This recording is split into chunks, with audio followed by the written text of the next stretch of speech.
আসসালামু আলাইকুম প্রিয় শিক্ষার্থীবৃন্দ, তোমরা কেমন আছো? নিশ্চয়ই আল্লাহর অশেষ রহমতে ভালো আছো। আমিও তোমাদের দোয়ায় আল্লাহর অশেষ রহমতে ভালো আছি। আমি মোহাম্মদ মুখলেসউদ্দিন, সিনিয়র শিক্ষক, নাঙ্গিয়া সাঙ্গন আদর্শ দাখিল মাদ্রাসা, শ্রীপুর, গাজীপুর। অনলাইন ক্লাসের পক্ষ থেকে সকলকেই স্বাগত। আমরা আজকে পূর্বের ধারাবাহিকতায় নবম ও দশম শ্রেণীর বাংলা প্রথম পত্র থেকে গদ্যাংশ নিয়ে আলোচনা করব। তো বন্ধুরা, যে যেখানেই থাকো আমার সাথে যুক্ত হও। তো তোমরা স্ক্রিনে কিছু ছবি লক্ষ্য করছো যে উচ্চ সমাজের উচ্চবিত্ত মানুষ, মানে আমাদের সমাজে নিম্ন শ্রেণীর মানুষ রয়েছে, উচ্চবিত্ত শ্রেণীর মানুষ রয়েছে। এখানে যে কয়েকটি ছবি দেওয়া রয়েছে, তারা বিলাসবহুল জীবনযাপন করতে অভ্যস্ত।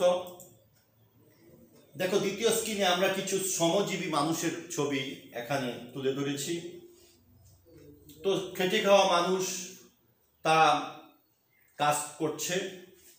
তো আমরা যে দুইটি স্লাইড লক্ষ্য করলাম, একটি উচ্চবিত্ত আর একটি নিম্নবিত্ত। এই যে উচ্চবিত্ত এবং নিম্নবিত্ত সমাজে মানুষ রয়েছে, এই সম্পর্কে একটি প্রবন্ধ।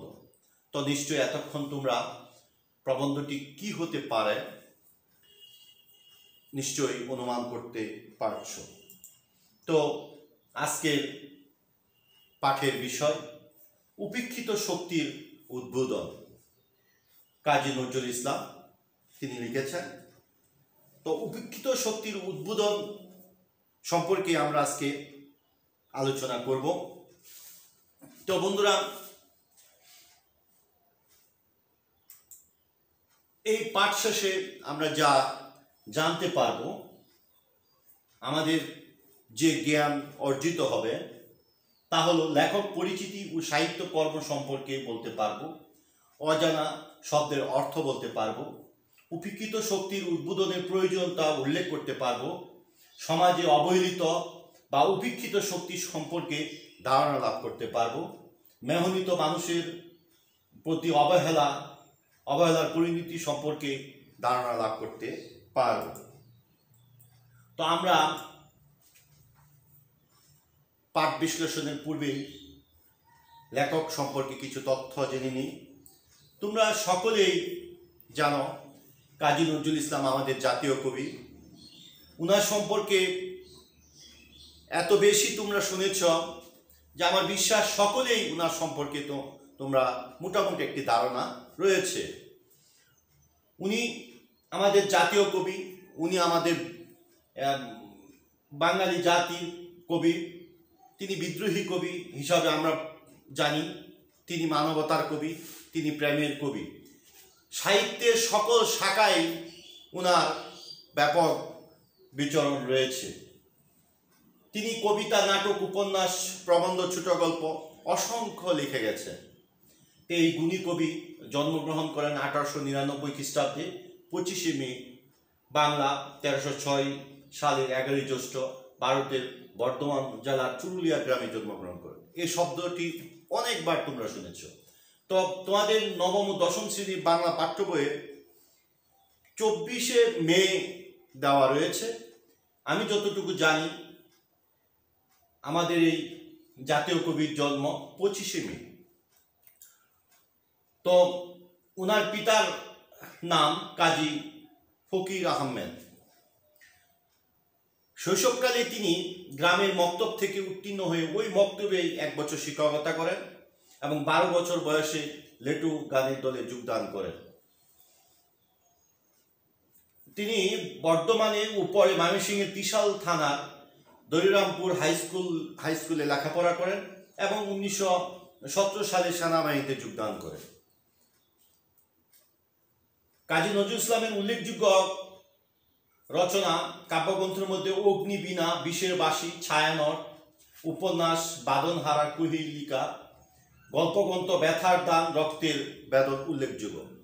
তাছাড়াও তিনি অসংখ্য কাব্যগ্রন্থ রচনা করে গেছেন। তিনি পুরস্কার পেয়েছেন, ঢাকা এনে ওনাকে নাগরিকত্ব দেওয়া হয়, জাতীয় কবির মর্যাদা প্রদান করা হয়, ভারত সরকারের পদ্মভূষণ পুরস্কার লাভ করেন। 1976 খ্রিস্টাব্দে 29 আগস্ট ঢাকা পিজি হাসপাতালে চিকিৎসাধীন অবস্থায় তিনি মৃত্যুবরণ করেন। ঢাকা বিশ্ববিদ্যালয় মসজিদ সংলগ্ন সমাহিত করা হয়, তোমরা সকলেই তা জানো, মসজিদের পাশেই। তো এই গুণী কবি সম্পর্কে যে আলোচনা করা হয় তা শেষ করা যাবে না। যেহেতু একটি প্রবন্ধ নিয়ে আমরা হাজির হয়েছি, তাই এখানে আর আলোচনা দীর্ঘ করতে পারছি না। তো আমরা কিছু নতুন শব্দের অর্থ জানব। মসিময়, অন্ধকারাচ্ছন্ন। চন্দাল, চারাল, হিন্দুদের একটি নাম। বুদনবাসী, বুধ জাগিয়ে তোলার বাসী। তারপরে দৈন, দারিদ্র শ্রেণীর মানুষ। তো কাজী নজরুল ইসলামের যে উপেক্ষিত শক্তির উদ্বোধন, এখানে তিনি এই সমাজে যে যারা উপেক্ষিত রয়েছে, যাদেরকে আমরা কোনো মূল্যায়ন করি না, নিম্ন শ্রেণীর মানুষ, শ্রমজীবী মানুষ, এই সম্পর্কে কিন্তু তিনি বিস্তারিত এখানে তুলে ধরেছেন তার এই প্রবন্ধে। তিনি এই প্রবন্ধে এই জিনিসটা, এই মেসেজটা দিতে চেয়েছেন যে আমাদের যে বাঙালি যে জনগোষ্ঠী রয়েছে, সেই জনগোষ্ঠীকে যদি আমরা একত্রিত করে সকলকে যদি আমরা মূল ধারায় নিয়ে আসতে পারি, তাহলে একটি রাষ্ট্রের, একটি দেশের উন্নয়ন সম্ভব। একটি দেশের অধিকাংশ মানুষ যদি উপেক্ষিত থাকে, তাহলে কিন্তু সেই রাষ্ট্র, সেই দেশকে আমরা সামনের দিকে এগিয়ে নিতে পারবো না। আমাদের সকল ক্ষেত্রে যাদেরকে আমরা উপেক্ষিত করে রেখেছি, নিচু বলে কিংবা দরিদ্র বলে তাদেরকে কোনো সুযোগ দিচ্ছে না, তাদেরকে আমরা আমাদের মূল ধারায় নিয়ে আসতেছি না। এই কারণে কিন্তু আমাদের গণতন্ত্র কিংবা দেশের উন্নয়ন সম্ভব হচ্ছে না। যতদিন পর্যন্ত সকল মানুষ একত্রিত হয়ে সেখানে ধনী, দরিদ্র, গরিব কিংবা ধনী, সকল শ্রেণীর মানুষ, জাত, উচ্চ জাত, নিচু জাত, সকল শ্রেণীর ভেদাভেদ ভুলে গিয়ে কাঁধে কাঁধ রেখে যদি আমরা একত্রে কাজ করতে পারি, তাহলে কিন্তু আমরা সামনে এগিয়ে যেতে পারবো। তো এই প্রবন্ধে আমরা এই যে উপেক্ষিত শক্তি, মানে অবহেলিত শক্তির যে উদ্বোধন, এদেরকে মূল ধারায় নিয়ে আসার যে প্রয়োজনীয়তা, এই দিকটি কিন্তু এই প্রবন্ধে ফুটে উঠেছে। তো আমরা মূল যে প্রবন্ধ রয়েছে, সেই প্রবন্ধের মূল আলোচনায় এখন প্রবেশ করব। তোমরা খুব মনোযোগ সহকারে প্রবন্ধটি বোঝার চেষ্টা করো। আমি আশা করি তোমরা যদি মনোযোগ সহকারে শোনো, এই প্রবন্ধ থেকে যে কোনো ধরনের সৃজনশীল প্রশ্ন আসুক, সুন্দরভাবে উত্তর দিতে পারবে। আর যদি তোমরা মূল জিনিসটা যদি না বুঝতে পারো, তাহলে কিন্তু প্রবন্ধটি তোমাদের কাছে খুবই কঠিন মনে হবে। তো লেখক প্রথমেই আমাদের দেশের তথাকথিত ছোট লোক সম্প্রদায়, আমাদের আভিজাত্য গর্বিত সম্প্রদায়, এই হতভাগাদের এরূপ নামকরণ করেছে। যারা বড় লোক, এই সমাজে যারা ধনী, তারা কিন্তু যারা নিম্ন শ্রেণীর দিনমজুর খেটে খাওয়া মানুষ, তাদেরকে কিন্তু কথায় কথায় বলা হয় যে ছোট লোক, এই ছোট লোক তুই ওইদিকে যা, এই ছোট লোক। মানে এই যে ছোট লোক যে উপাধি, এটা কিন্তু এই সমাজের ভদ্রলোকেরাই এই মানুষদেরকে দিয়েছে। ছোট লোক হয়ে কিন্তু এই পৃথিবীতে কেউ আসেনি। হ্যাঁ, আল্লাহ তাআলা এই পৃথিবীতে যত মানুষ পাঠিয়েছেন, সকল মানুষকে মানুষ হিসাবেই পাঠিয়েছেন। তো এই মানুষের দেওয়া, আভিজাত্য শ্রেণীর মানুষের দেওয়া এই প্রবন্ধের মধ্যে লেখক এখানে ওই আভিজাত্য শ্রেণীর মানুষের দেওয়া লোকদের, ছোট লোক যারা গরিব নিম্ন শ্রেণী, তাদেরকে ছোট লোক হিসাবে এখানে তুলে ধরা হয়েছে। তো এই যে আভিজাত্য শ্রেণীর মানুষেরা সবসময় তাদের অহংকার বশবর্তী হয়ে এই মানুষদেরকে ছোট লোক হিসাবে আখ্যায়িত করে থাকে এবং তাদেরকে সবসময় মানে এই নামে তারা ডাকতে পছন্দ করে। আমরা যদি দ্বিতীয় অংশে দেখি, তথাকথিত ছোট লোক, এর অন্তর কাচের ন্যায় স্বচ্ছ। এই ছোট লোক এমন স্বচ্ছ অন্তর, এমন সরল উদার প্রাণ লইয়া যে কোনো কার্য তো করিতে পারিতেছে না, তাহার কারণ এই বদ্র সম্প্রদায়ের অত্যাচার। মানে লেখক এখানে বোঝানোর চেষ্টা করেছেন তার দ্বিতীয় অংশে যে এই যে ছোট লোক, তথাকথিত ছোট লোক, তথাকথিত কেন?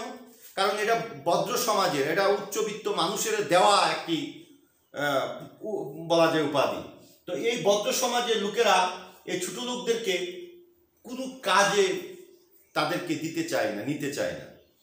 তারা এই ছোট লোকদের, এই শ্রমজীবী মানুষের যে মন স্বচ্ছ কাচের মতো, তাদের মনটা কিন্তু একবারে পরিষ্কার। তাদেরকে যদি আমরা কাজে নিতে পারতাম তাহলে দেখা যেত যে তারা কত স্বচ্ছ, তাদের অন্তর কত পরিষ্কার। কিন্তু আমরা সবসময় তাদেরকে দামিয়ে রাখার জন্য চেষ্টা করি, এবং কোনো কিছু তারা করতে চাইলেই তাদের উপর আমরা কিন্তু অত্যাচার চালিয়ে দিই, যারা উচ্চবিত্ত শ্রেণীর মানুষ রয়েছে। হ্যাঁ, দেখা গেল যে সমাজে একটি কাজ সে করতে চাচ্ছে, কিন্তু বদ্র শ্রেণী যারা সমাজে নেতৃত্ব দেন তারা বলে সে কেন করবে, তার এখানে কোনো নেই। হ্যাঁ, কারণ তাকে ওইভাবে সমাজে নিতে চায় না। তো এখানে এই জিনিসটি ফুটে তোলার চেষ্টা করেছেন লেখক। পরের অংশে, কেউ এই উৎপীড়নের বিরুদ্ধে বিদ্রোহাচরণ করবে, অমনি আমাদের বদ্র সম্প্রদায় তাহার মাথায় প্রচণ্ড আঘাত করিয়া তাহাকে অজ্ঞান করিয়া ফেলে। এই যে ছোট লোক সম্প্রদায়ের লোক, তারা অভিহিত করেছেন, এরা যদি কোনো কাজ করতে চায় সমাজে কিংবা কোনো রাষ্ট্রের মধ্যে, হ্যাঁ, যে কোনো কাজ তারা যখন করার জন্য প্রস্তুতি নেয়, তখনই ওই যে উপরের শ্রেণীর মানুষ যারা রয়েছে বদ্র সমাজে, তারা কিন্তু তাকে প্রচণ্ড আঘাত করে, এমনকি মাথা ফেটে দেয়। মানে তাদেরকে কাজে নিতে তারা অনীহা, তারা মূল ধারায় তাদেরকে আনতে চায় না। সবসময় তাদেরকে শোষণ নির্যাতনের শিকার হতে হয় এই ছোট লোক সম্প্রদায়ের। যারা ধনী শ্রেণী মানুষ, তারা সবসময় এই মানুষগুলিকে, এই শ্রমজীবী মানুষগুলোকে সবসময় দাবিয়ে রাখার চেষ্টায় থাকে। যদি এইভাবে না পারে তাহলে আঘাত করে হলো, হ্যাঁ, বিভিন্নভাবে তাদেরকে এই সমাজ থেকে আলাদা করে রাখার চেষ্টা করা হয়। আমরা এই স্লাইডে দেখব যে এই সত্যিকার মানুষগুলোকে আমরা এরকম অবহেলা করিয়া চলিয়াছি বলিয়া আজ আমাদের এই অধঃপতন। মানে এই যে শ্রমজীবী মানুষ, এই যে তথাকথিত কথিত ছোট লোক সম্প্রদায়, তাদেরকে আমরা কিন্তু এভাবে দমিয়ে রাখার জন্য, অবহেলা করার জন্য আমাদের কিন্তু আজকে এই অধঃপতন। আমরা কিন্তু আমাদের এই রাষ্ট্রকে, আমাদের এই দেশটাকে যে পর্যায়ে নিয়ে যাওয়ার কথা ছিল সেই পর্যায়ে আমরা নিয়ে যেতে পারছি না। শুধু এই যে একটি রাষ্ট্রের অধিকাংশ মানুষ, এই নিম্নশ্রেণী মানুষ, শ্রমজীবী মানুষ, তাদেরকে আমরা অবহেলা করার কারণে, এই কারণেই কিন্তু আমাদের এই অধঃপতন। তো বন্ধুরা, এ অংশে দেশের লইয়াই তো দেশ, ব্যক্তির সমষ্টি তো জাতি। একটা রাষ্ট্র, একটা দেশ জনগণকে নিয়ে, জনগণ যদি জনসম্পদে পরিণত না হয় তাহলে কিন্তু সেই রাষ্ট্র কখনই তার নির্দিষ্ট জায়গায় পৌঁছতে পারবে না। এই একটা রাষ্ট্র কিন্তু জনগণকে নিয়ে, আর জনগণের মঙ্গলের জন্যই সকল মানুষকে ঐক্যবদ্ধভাবে কাজ করতে হবে। আমরা যদি এই জনসমষ্টিকে জনসম্পদে রূপান্তরিত করতে না পারি, আর জনসম্পদ তখনই একটা মানুষ জনসম্পদে পরিণত হবে তাকে যদি আমরা শিক্ষা, দীক্ষা, কর্মে, হ্যাঁ, বিভিন্ন রকম কার্যক্ষেত্রে এই জনগণকে যদি আমরা মূল ধারায় নিয়ে আসতে পারি, তাহলে কিন্তু সেই জনগোষ্ঠী জনসম্পদে পরিণত হবে, এবং সেই জনসম্পদে রাষ্ট্রকে সামনের দিকে নিয়ে যাওয়ার জন্য কাজ করে যাবে। তো এই যে আমরা সর্বদাই প্রথম থেকে এই বাংলাদেশে বিশেষ করে আমরা কিন্তু এই দুই ভাগে বিভক্ত হয়ে আছি। যারা উচ্চবিত্ত, যারা সমাজে নেতৃত্ব দেন, তারা সবসময় নিজেকে উপরের দিকে রাখতে চান। হ্যাঁ, তারা কখনই তাদের যে এই রাষ্ট্র যে শ্রমজীবী মানুষের ঘামের মাধ্যমে, পরিশ্রমের মাধ্যমে তারা যে অন্ন, বস্ত্র, বাসস্থানের যে ব্যবস্থাপনা সেগুলি তারা পাচ্ছে, হ্যাঁ, তারা যে এই অট্টালিকায় থাকছে সেটাও যে শ্রমজীবী মানুষের তৈরি করা, এটা কিন্তু তারা ভুলে যায়, সবসময় তারা ভুলে যায়। হ্যাঁ, তো এই কারণে আমাদের কে মনে রাখতে হবে যে একটা রাষ্ট্রকে উপরের দিকে নিয়ে যেতে হলে অবশ্যই এই জনসমষ্টিকে জনসম্পদে পরিণত করতে হবে। লেখক কিন্তু তার এই প্রবন্ধে সুন্দরভাবে 100 বছর আগে লেখা প্রবন্ধ তিনি কিন্তু ওই সময় লিখে গেছেন। এইভাবে আমাদেরকে সামনে এগিয়ে যেতে হবে। কিন্তু আমরা আজও কি বাস্তবায়ন করতে পেরেছি? নিশ্চয়ই না। শক্তির উন্মেষ করিতে পারো, তা হইলে তুমি 100 বছর ধরিয়া প্রাণপণে চেষ্টা সত্ত্বেও যে কাজ করিতে পারিতেছ না, একদিনই সেই কাজ সম্পন্ন হইবে। মানে বলতেছে, যদি আমরা এই জনসম্পদকে, এই জনসমষ্টিকে, এই নিম্ন শ্রেণীর মানুষদেরকে, এই শ্রমজীবী মানুষদেরকে আমরা যদি মূল ধারায় নিয়ে আসতে পারি, আমরা যদি কাজে কাজ রেখে একসাথে কাজ করতে পারি, তাহলেই কিন্তু আমাদের 100 বছরে যে চেষ্টা করি যে কাজ হয় না, অল্প কিছুদিনের মধ্যেই আমরা কিন্তু সেই লক্ষ্যে পৌঁছতে পারব। মহাত্মা গান্ধীর কথা ভাবিয়া দেখি, তিনি ভারতে কি অসাধ্য সাধন করিয়া পারিতেছেন। মানে ওই সময় লেখা যেহেতু, হ্যাঁ, মহাত্মা গান্ধী তোমরা জানো ভারতের যিনি রাজনীতিবিদ ছিলেন, তিনি মানুষদেরকে মানে লেখক এখানে এইটা একটা উদাহরণ নিয়ে এসেছেন যে তিনি মানুষদেরকে এত ভালোবাসতেন, সেখানে মুচি হোক, একবারে নিম্ন শ্রেণীর মানুষ হোক, শ্রমজীবী মানুষ যারা রয়েছে তাদেরকে এবং উচ্চবিত্ত সকল প্রকার মানুষকে তিনি ভালোবাসতেন। তার ডাকে অসহযোগ আন্দোলন গড়ে উঠেছিল। লক্ষ লক্ষ মানুষ, লক্ষ লক্ষ মানুষ তার ডাকে সাড়া দিয়েছেন, যুদ্ধে ঝাঁপিয়ে পড়েছেন। মানে তিনি এতটাই জনপ্রিয় ছিলেন। জনপ্রিয় হওয়ার কারণ একটাই, সকল মানুষকে তিনি ভালোবেসেছিলেন, সকল মানুষের কাঁধে কাঁধ রেখেছিলেন, সকলের অন্ন, বস্ত্র, বাসস্থানের চিন্তা তিনি করতেন। তো ওই সময় কবি লেখক এই প্রবন্ধ লিখেছিলেন বলে 71 সালে যে আমাদের মুক্তিযুদ্ধে হয়েছিল, এ সময় কিন্তু এর পূর্বে এই লেখাটা, আর 71 সময় আমাদের জাতীয় কবি কাজী নজরুল ইসলাম অসুস্থ ছিলেন, তাই তিনি কিন্তু 71 নিয়ে লিখতে পারেননি। তা না হলে আজকে 71 সম্পর্কে, আমাদের এই সম্পর্কে অনেক লেখা তিনি লিখে যেতে পারতেন। আমাদের জাতির জনক বঙ্গবন্ধু শেখ মুজিবুর রহমান, তিনিও কিন্তু এই উপেক্ষিত শক্তি, এই শ্রমজীবী মানুষ, দুঃখী মানুষ, সকলের মন তিনি জয় করতে পেরেছিলেন। আর সেই কারণে 1971 সালে তিনি যখন স্বাধীনতার যুদ্ধের ডাক দেন, সকল প্রকার মানুষ, এখানে অভিজাত শ্রেণীর জাহানারা ইমামের ছেলে রুমি, তিনিও যুদ্ধে অংশগ্রহণ করছিলেন। একবারে মুচি পরিবারের কিংবা কৃষকের পরিবারের ছেলেরাও যুদ্ধে অংশগ্রহণ করছে। তার মানে ধনী, নিচু, উঁচু সকল প্রকার মানুষ স্বাধীনতা যুদ্ধে অংশগ্রহণ করেছেন। কেন করেছেন? কারণ আমাদের জাতির জনক বঙ্গবন্ধু শেখ মুজিবুর রহমান সকল মানুষের মন জয় করতে পেরেছেন। সকল মানুষকে একত্রিত করার যে ক্ষমতা ওনার মধ্যে এটা ছিল। আর উনি এটা যদি না করতে পারতেন, তাহলে কিন্তু আমরা স্বাধীন হতে পারতাম কিনা এটা অনেক সন্দেহ ছিল। তাই কোনো কাজ সফলতা তখনই আসবে যখন আমরা ঐক্যবদ্ধভাবে সামনে এগিয়ে যেতে পারব। সেখানে ধনী, দরিদ্র, গরিব, শ্রমজীবী, উচ্চবিত্ত সকল মানুষকে কাঁধে কাঁধ রেখে আমাদের সামনে এগিয়ে যেতে হবে। তাই 100 বছরের যে কাজ হয় না, সেটা কিন্তু খুব অল্প দিনে সফল হওয়া যায়। এরকম ব্যক্তিদের মাধ্যমে কিন্তু ওনারা প্রমাণ করে গেছে। তো আমাদেরকেও ভবিষ্যতে এই জিনিসগুলি মাথায় রাখতে হবে। এমনি করে এই উপেক্ষিত শক্তির বোধন করো, দেখবে ইহারাই দেশ যুগান্তর আনিবে, অসাধ্য সাধন করবে। আর এই যে জাতির জনক বঙ্গবন্ধু শেখ মুজিবুর রহমান যেভাবে ঐক্যবদ্ধ করেছিলেন, মহাত্মা গান্ধী যেভাবে ঐক্যবদ্ধ করেছিলেন, এভাবে যদি আমরা সকল মানুষকেই যদি ঐক্যবদ্ধ করতে, সেখানে সাম্প্রদায়িকতা থাকবে না।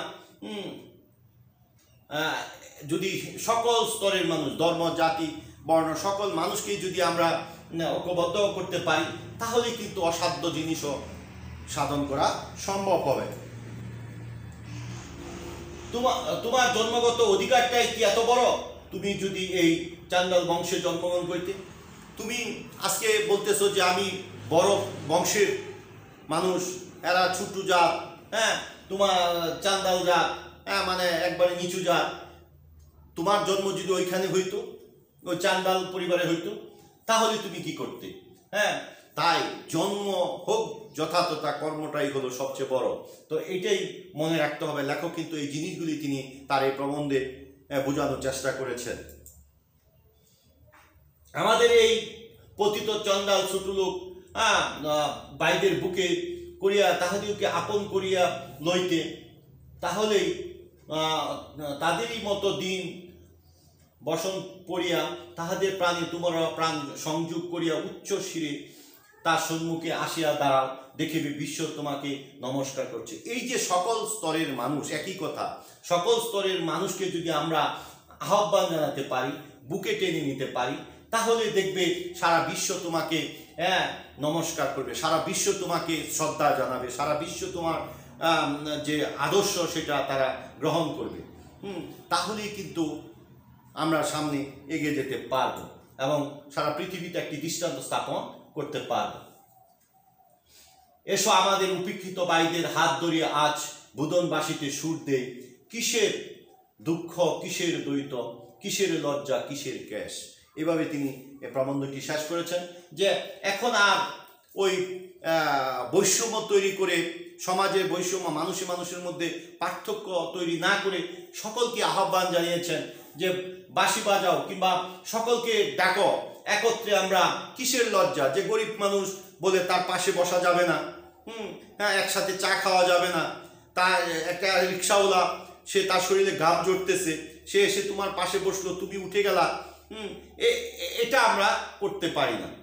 আবার দেখা গেল যে সমাজে অনেক এরকম আছে যে ভদ্রলোক, তার শরীরে ঘাম জড়ছে, তার পাশে বসে ঠিকই সে চা খাচ্ছে, কিন্তু একটি রিক্সাওয়ালা যখন তার পাশে বসে সে উঠে যায়। এই যে বৈষম্য তৈরি করা, এই যে আমরা মানুষকে মানুষ হিসাবে গণ্য না করি, এগুলি মন থেকে জেরে ফেলে দিতে হবে এবং কিসের লজ্জা, কিসের এগুলি রাখা যাবে না। আমরা যদি ঐক্যবদ্ধভাবে, সমষ্টিগতভাবে আমরা কাজ করি, তাহলে আমাদের যে উদ্দেশ্য, আমাদের যে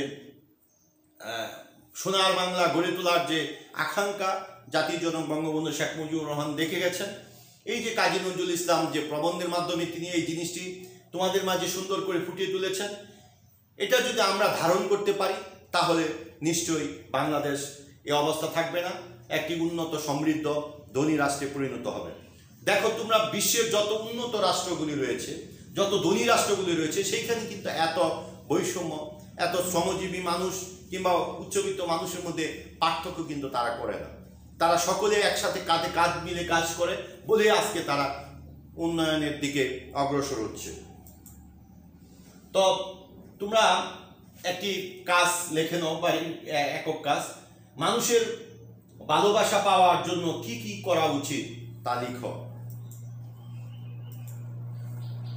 আমরা কিছু মূল্যায়ন করি এই প্রবন্ধের আলোকে, যে উপেক্ষিত শক্তির উদ্বোধন করলে কোনটি সাধিত হবে? অসাধ্য সাধন, স্বাধীনতা আসবে, দুর্যোগ কেটে যাবে, স্বরাজ কায়েম হবে, কোনটি সঠিক? অসাধ্য সাধন সম্ভব হবে। সাধারণ মানুষকে উপেক্ষা করা কিসের ধর্ম হতে পারে না? সমাজের, পরিবারের, আত্মার কি সম্বন্ধদের? কোনটি সঠিক? আত্মার। আমরা আরো কিছু দেখি। উপেক্ষিত শক্তির উদ্বোধন প্রবন্ধে লেখক আমাদের অধঃপতনের কি কারণ নির্দেশ করেছেন? গণজাগরণের অভাব, মেহমিত মানুষের প্রতি অবহেলা, সাম্প্রদায়িকতা। নিচে কোনটি সঠিক? নিচের তিনটি সবগুলি সঠিক, যে 1, 2, 3। তোমরা একটি বাড়ির কাজ খাতায় লিখে নাও। বাংলাদেশে মানবিক সমাজ প্রতিষ্ঠার জন্য তোমার প্রস্তাবগুলি লিখো। আমাদের এই দেশে মানবিক সমাজ, হ্যাঁ, এটা কিভাবে প্রতিষ্ঠা করা যায় এই প্রস্তাবগুলি তুমি সুন্দর করে খাতায় তোমার ভাষায় তোমরা লিখে রাখবে। তো বন্ধুরা, আমি বিশেষ করে নবম ও দশম শ্রেণীর ছাত্রছাত্রীদের দৃষ্টি আকর্ষণ করছি। আমি কিন্তু ধারাবাহিকভাবে, যেহেতু সামনে তোমাদের দশম শ্রেণীদের পরীক্ষা রয়েছে, পুরা 1 বছর ক্লাস থেকে তোমরা, প্রায় 1 বছর ক্লাস থেকে তোমরা প্রাতিষ্ঠানিক ক্লাস থেকে বঞ্চিত রয়েছ। আমরা কিন্তু চেষ্টা করেছি তোমাদের সিলেবাসের অন্তর্ভুক্ত সকল গল্প কবিতাগুলি পড়ানোর জন্য। প্রায় শেষের দিকে যে গল্প এবং প্রবন্ধ কবিতাগুলি তোমাদের মাঝে আমি উপস্থাপন করেছি, আশা করি তোমরা বারবারই এই ক্লাসগুলি দেখবে। নিশ্চয়ই তোমাদের যে ঘাটতিগুলি রয়েছে আশা করি পূরণ হবে। তো সকলকে আজকের মতো এখানেই ধন্যবাদ জানিয়ে, আগামী ক্লাস দেখার আমন্ত্রণ জানিয়ে, অগ্রিম আমন্ত্রণ জানিয়ে আজকে এখানেই শেষ করছি। খুদা হাফেজ।